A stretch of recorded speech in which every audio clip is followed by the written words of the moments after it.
Pernikahan yang tak diinginkan. Bab 096. Herlina yang berada di samping Azarin pun ikut menegang. Dia memandang putrinya dengan rasa bersalah yang begitu kentara, lalu bergantian menatap jenderal, seolah ingin menjelaskan sesuatu. Namun, tidak ada kata yang terucap. Situasi menjadi begitu sunyi hingga hanya suara jam dinding yang terdengar mengisi kekosongan itu. Sayang, suara lembut seorang wanita memecah keheningan. Dari arah dapur, Alea muncul dengan membawa nampan berisi minuman hangat. Wanita itu tertegun di tempat. Tubuhnya langsung kaku, dan tatapannya tertuju pada sosok Azarin yang berdiri seperti patung. Hawa ruangan berubah semakin tegang. Alea menatap Azarin, lalu bergeser ke arah suaminya, seolah mencoba memahami apa yang sebenarnya terjadi. Tangannya sedikit gemetar, tetapi dia mencoba menenangkan dirinya dengan menggenggam erat pegangan nampan. Azarin, di sisi lain, merasa seluruh keberanian yang tadi dia bangun perlahan runtuh. Rasa gugup dan sesak menyerangnya bersamaan. Dia menunduk sejenak, berusaha meredam gejolak di dadanya. Namun, dia tahu tidak ada jalan keluar. Dia sudah berdiri di hadapan kenyataan yang ingin dihindari. Astagfirullah, ya Allah, gumamnya lirih dan bergetar. 2. Ketegangan menggantung berat di ruang tengah, seperti udara yang tak bisa dihirup sepenuhnya. Semua orang terpaku di tempat masing-masing, terdiam tanpa tahu harus berkata atau bertindak. Azarin berdiri kaku, seolah tubuhnya telah membatu. Bibirnya terasa keluh, pikirannya berputar tanpa arah, penuh dengan rasa sakit dan ketidakpercayaan. Namun, momen itu hanya bertahan sesaat sebelum Herlina mencoba memecah kebisuan. Umi bisa jelaskan. Mereka disik kalimatnya terputus ketika Azarin tiba-tiba mengangkat satu tangan, meminta ibunya berhenti. Herlina menelan ludah dengan susah payah. Matanya memohon, penuh rasa bersalah dan rindu yang tak terucap. Tetapi Azarin menghindari tatapan itu. Tanpa mengatakan sepatah kata pun, dia berbalik dan melangkah menuju tangga. Langkahnya berubah menjadi setengah lari, seolah ingin segera menjauh dari situasi yang begitu menyesakkan dadanya. Jenderal dan Alea hanya bisa saling bertatapan, bingung dan terguncang. Tatapan jenderal lalu beralih pada Herlina, dipenuhi rasa bersalah dan kesedihan yang tak bisa dia sembunyikan. Namun, Herlina tampaknya lebih fokus pada putrinya. Asa, suara Herlina bergetar saat dia akhirnya memutuskan mengejar Azarin. Dengan tergesa-gesa, dia menyusul ke arah tangga. Umi. Suara Alea memanggil dari belakang, memecah keheningan di ruangan itu. Herlina menghentikan langkahnya sejenak, berbalik untuk menatap putrinya yang lain. Alea berdiri terpaku dengan nampan di tangannya, suaranya lirih, penuh ketidakpastian. Apa Umi akan mengusir kami demi Asa? Herlina menghela napas panjang, sorot matanya berusaha menenangkan. Masuklah ke kamar. Kali ini, Umi minta kalian nurut sama Umi. Nada bicaranya lembut, tetapi tegas. Tanpa menunggu respons lebih lanjut, Herlina segera melanjutkan langkahnya menaiki tangga. Jantungnya berdetak kencang, bukan karena lelah, tetapi karena ketakutan yang menggerogotinya. Dia takut Azarin akan kembali pergi. Pergi tanpa berpamitan, seperti sebelumnya. Di dalam kamar, Azarin bergerak dengan cepat, seperti dikejar waktu. Koper di lemari dia tarik turun dengan sedikit hentakan. Satu persatu baju dan barang-barangnya dimasukkan ke dalam koper tanpa banyak pertimbangan. Tangannya sibuk, sementara matanya tidak sekalipun melirik sekeliling kamar, tempat yang pernah menjadi saksi hidupnya. Namun, di tengah kesibukannya, suara langkah tergesa-gesa terdengar dari balik pintu. Tak lama kemudian, Herlina muncul, wajahnya penuh keterkejutan, matanya yang sudah berkaca-kaca memancarkan kepanikan. "Aza mau kemana, Nak?" Suara Herlina bergetar, dipenuhi rasa cemas. Dia mendekat, mencoba menghentikan tangan Azarin yang sibuk mengemas barang. "Umi mohon, jangan tinggalin Umi," ucapnya memelas, seraya memegang tangan putrinya dengan lembut. Namun, Azarin dengan tegas menepis sentuhan itu, gerakannya dingin, seperti membangun dinding yang tak terlihat antara dirinya dan ibunya. Dia tetap tidak mengatakan sepatah kata pun, membiarkan kebisuannya menjadi jawaban yang menyakitkan. Herlina semakin terisak, suaranya pecah oleh tangis yang ia coba tahan. "Aza, Umi mohon, sayang. Jangan tinggalin Umi lagi," ucapnya dengan suara serak, penuh dengan luka dan ketakutan kehilangan putrinya untuk kedua kalinya. Setelah kopernya penuh, Azarin menurunkannya ke lantai dengan gerakan tegas. Pandangannya tertuju. 3. Pada sebuah foto di atas nakas foto dirinya bersama mendiang ayah. Mengabaikan isakan pilu sang ibu, Azarin mengambil foto tersebut dengan hati yang berat dan menyimpannya di dalam tas kecil yang menggantung di tubuhnya. Tanpa menoleh sedikit pun ke arah Herlina, Azarin melangkah keluar kamar. Gerakannya dingin, tanpa ekspresi, seolah menghapus semua emosi yang bergemuruh dalam dadanya. Dia tahu sikapnya terkesan keras, bahkan tidak sopan, tetapi luka di hatinya masih terlalu dalam, terlalu segar. Melihat kakaknya bersama pria yang pernah menjadi suaminya, di rumah ini, adalah tusukan yang tak bisa ia abaikan. "Jika Umi bisa tega, kenapa aku harus merasa iba?" Batinnya bergolak saat menyeret koper menuju pintu. Namun, langkahnya terhenti mendadak. Herlina berlutut di lantai, memeluk kakinya dengan erat. Tangis wanita parubaya itu pecah, menggema dalam keheningan ruangan. "Maafkan Umi, Nak. Umi mohon, berikan Umi kesempatan untuk menjelaskan." Suaranya bergetar, penuh dengan rasa bersalah dan keputusasaan. Azarin memejamkan mata, napasnya tertahan. Ia menguatkan dirinya, menahan air mata yang ingin tumpah. "Tidak, aku tidak boleh menangis lagi." Tekadnya dalam hati. "Umi mohon, jangan pergi, Nak.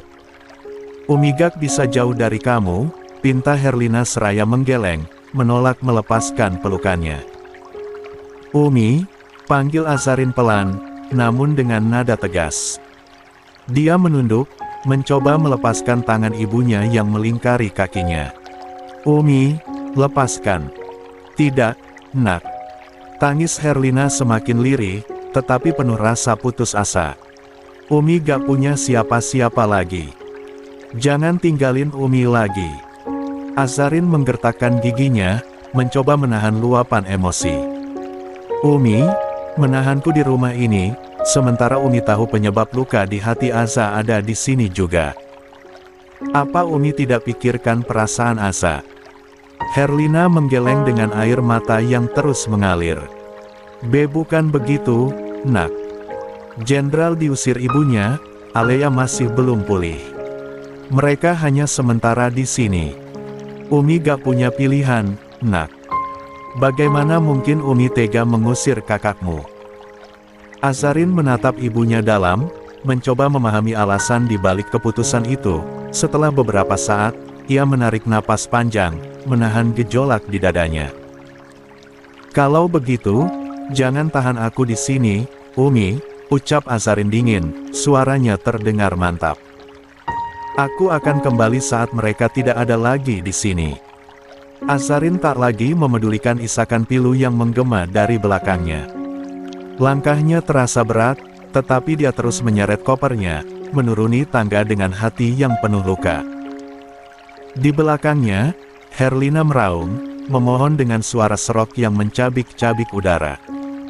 "Umi mohon, Nak. Jangan pergi." Jerit Herlina penuh putus asa. "Aza, Umi mohon, jangan tinggalkan Umi lagi." Namun, Azarin tak menghiraukan. Setiap langkahnya di tangga terasa seperti beban yang menghimpit dadanya semakin dalam. Dia menggigit bibir bawah, mencoba menahan air mata yang hampir tumpah. Melihat putrinya tetap bergeming, Herlina yang panik berlari mengejar. Tangannya meraih koper Azarin, mencoba menahannya dengan tenaga yang tersisa.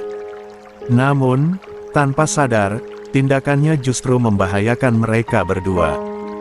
Azarin tersentak, tubuhnya terhuyung ke depan, nyaris terjatuh jika tidak berpegangan pada pagar tangga. "Umi!" sentak Azarin dengan nada tajam, nadanya bergetar penuh emosi.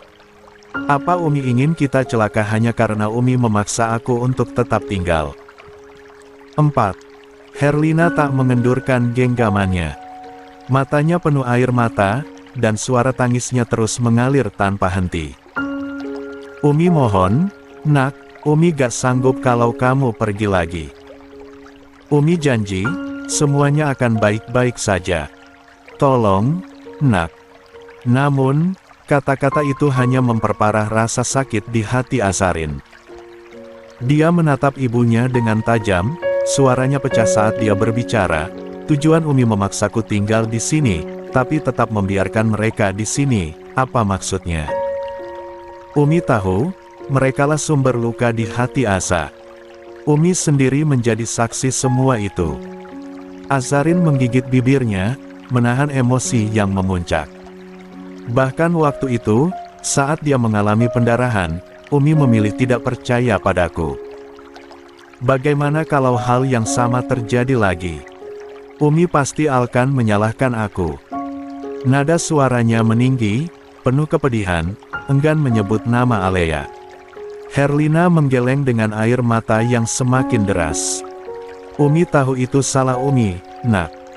Umi minta maaf waktu itu. Tapi kali ini, tolong, jangan tinggalkan Umi. Umi gak sanggup kehilangan kamu lagi." Azarin menarik napas dalam, mencoba mengendalikan dirinya. Namun, suaranya tetap tegas saat ia berkata, "Tidak, Umi. Sekeras apapun Umi memohon, aku tetap akan pergi. Jika Umi ingin aku tinggal, mereka harus pergi. Itu pilihannya." Tiba-tiba, suara langkah kaki terdengar tergesa. Alea, yang sejak tadi berada di ruang tengah dan mendengar percakapan itu, naik ke tangga dengan wajah penuh amarah. "Apa maksudmu? Kamu meminta Umi mengusir kami?" serunya lantang, matanya menatap tajam ke arah Azarin. Tangannya teracung, menunjuk Azarin yang berdiri di tengah tangga. "Kamu pikir ini rumahmu saja? Ini rumah Abah dan Umi juga, tahu?" Azarin menoleh perlahan, tatapannya dingin di balik cadar. Dia tidak ingin berdebat panjang dengan kakaknya. Dia lalu menoleh kembali pada ibunya yang masih berdiri di tangga, air mata mengalir deras di pipinya. "Umi lihat sendiri, kan?" ujar Azarin dengan nada rendah, tetapi tegas. "Apa Umi ingin Aza tinggal di sini sampai hancur? Sampai Aza mati karena tidak tahan?" Herlina terdiam, isak tangisnya semakin lirih, tubuhnya gemetar mendengar setiap kata putrinya. Azarin menghela napas panjang. "Jika Umi menginginkan aku hanya menjadi nama yang tertinggal di rumah ini, maka aku akan tinggal di sini. Tapi jika tidak, jangan paksa aku, Umi." Suaranya terdengar dingin, penuh tekad. Ruangan itu kembali hening, hanya terdengar isak tangis Herlina dan desah napas Azarin yang berat. Azarin mengabaikan isak tangis ibunya dan segera melangkah pergi, meski hatinya terasa remuk. La tidak pernah ingin melihat ibunya menangis seperti itu, namun luka di hatinya sendiri tak kalah menyakitkan. Dengan langkah tergesa, dia menuruni tangga, melewati Alea yang berdiri kaku di anak tangga. Azarin bahkan tidak melirik ke arah kakaknya, seolah keberadaannya sama sekali tak berarti. Namun, tiba-tiba suara teriakan Alea menggema, memanggil sang ibu dengan nada panik. Azarin refleks menoleh ke arah suara itu, dan pemandangan di depannya membuat napasnya tercekat. Herlina terkulai lemas di tangga, tubuhnya limbung, hampir terjatuh. Alea langsung berlari ke arah ibunya, menangkap tubuh wanita parubaya itu sebelum benar-benar terhempas ke lantai. "Mas, sayang!" teriak Alea histeris. "Tolong panggilin orang, Mas." Jenderal yang berada di ruang tengah segera mendorong kursi rodanya mendekati tangga. Dia berhenti di samping Azarin, tatapannya sekilas tertuju pada wanita bercadar itu sebelum beralih pada Alea. "Aku panggil Bibi Siti sekarang," ucapnya sebelum bergegas keluar rumah. Azarin tetap berdiri terpaku. Tangannya meremas pegangan koper dengan gemetar. Pikirannya kacau. 5. Terombang-ambing antara keinginan untuk mendekati ibunya dan rasa sakit yang melingkupinya. Hatinya ingin berlari memeluk sang ibu, tetapi keberadaan Alea yang kini menangis di tangga membuat langkahnya tertahan. Tak lama, suara langkah tergesa terdengar dari arah pintu. Bibi Siti, bersama putranya yang masih muda, masuk dengan wajah panik. Pemuda itu langsung naik ke tangga dan dengan cekatan menggendong tubuh Herlina yang lemas. Saat Herlina dibaringkan di sofa ruang tengah, Azarin tetap bergeming di tempat. Dia tidak melangkah mendekat, hanya memandang ibunya dari kejauhan, wajahnya penuh kebingungan, seolah terperangkap dalam perang batin yang tak kunjung usai. Bibi Siti menatap Azarin dengan ekspresi penuh rasa iba. Wanita tua itu seperti ingin mengatakan sesuatu, tetapi ia memilih diam, membiarkan Azarin larut dalam pikirannya sendiri. Tatapan Azarin terus terarah pada tubuh ibunya yang terbujur lemah. Hatinya berteriak, namun tubuhnya tetap kaku. Dalam keheningan yang penuh emosi itu, Azarin hanya bisa menggigit bibirnya, menahan gelombang rasa bersalah yang mulai menghantam dirinya. Di tengah kepanikan yang melanda, Azarin melangkah mantap menuju pintu keluar. Kedua kopernya dia seret dengan kekuatan yang tersisa, meskipun air mata telah mengalir tanpa henti di balik cadarnya. Hatinya teriris pilu, namun dia memaksakan diri untuk tetap pergi, melawan suara hati yang memintanya bertahan. Namun, saat baru tiba di ruang tamu, suara lembut menghentikan langkahnya. "Nak Asa," panggil seorang wanita parubaya, Bibi Siti, tetangga yang sudah dianggap seperti keluarga. Azarin berhenti sejenak, tetapi tidak berbalik. Tubuhnya kaku, seolah ingin melawan panggilan itu. Hingga Bibi Siti menghampirinya dan berdiri tepat di hadapannya. "Mau kemana, Nak?" tanya Bibi Siti dengan suara penuh kasih. Tatapannya lembut, seolah berharap dapat menyentuh hati Azarin. Azarin hanya diam. Matanya kosong, seperti tidak ada emosi yang tersisa untuk diungkapkan. Bibi Siti menarik napas panjang, mencoba berbicara dari hati ke hati. "Ibumu menderita, Nak. Sejak kamu pergi, setiap pagi dia lebih sering menghabiskan waktu di makam abahmu. Hanya abahmu yang menjadi tempat curhatnya," ucapnya lembut, berusaha menyentuh perasaan Azarin. Namun, Azarin tetap bergeming, tidak menunduk atau menunjukkan tanda-tanda ingin mendengar. Bibi Siti menatapnya dengan sendu, mencoba sekali lagi. "Bibi tidak tahu sebesar apa luka di hatimu, Nak. Tapi bisakah kamu bertahan sebentar saja, demi ibumu?" Azarin akhirnya bersuara, lirih namun penuh kepahitan. "Selama mereka ada, Aza tidak bisa, Bi." Terkesan egois, tapi siapa yang mengerti Aza kalau bukan Aza sendiri? Orang hanya tahu berkata, sementara aku yang harus merasakan. Bibi Siti mengangguk kecil, memahami kerumitan yang dirasakan Azarin. Dia mengulurkan tangannya, menyentuh lembut tangan Azarin yang memegang koper. "Masalah harus dihadapi, Nak, bukan dihindari," ucapnya dengan lembut. Azarin menatap tangan itu sejenak, lalu menggeleng perlahan. Aku sudah menghadapi semuanya, Bi. Aku telah melawan luka itu dengan seluruh keberanianku.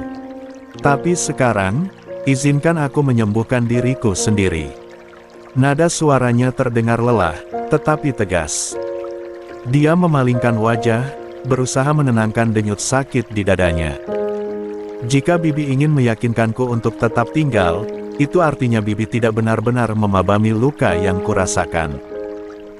Bibi Siti terdiam, tetapi rasa sayangnya pada Azarin membuat dia tidak menyerah.